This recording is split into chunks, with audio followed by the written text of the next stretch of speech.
There was actually a container over 20 meters long stuck firmly on his boat. The man was curious about how such a large container ended up at sea and collided with his boat. Without much time to think, he noticed the boat was already tilting, so he quickly lowered the sail to slow down the yacht and prevent it from rocking, hoping to keep more seawater from flooding into the cabin. Next, he pulled out a telescopic steel rod, wedged it into the gap between the container and the boat, and used all his strength to try to pry the container away. However, he underestimated the weight of the container. The steel rod bent and deformed under pressure, but the container didn't budge at all.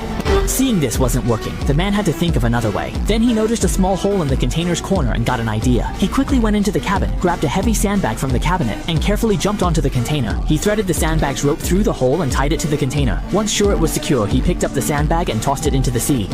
Under the influence of ocean currents and gravity, the container began to loosen slightly. Seeing this, the man quickly turned the helm in the opposite direction and finally managed to dislodge the container from the hull without incident. However, due to the large hole in the hull, seawater continued to pour into the cabin, and the water level was already above his knees. The man attempted to start the pump to drain the water, but the motor only made a faint sound before it stopped completely. With no other choice, the man had to take the risk of raising the ship with the wind.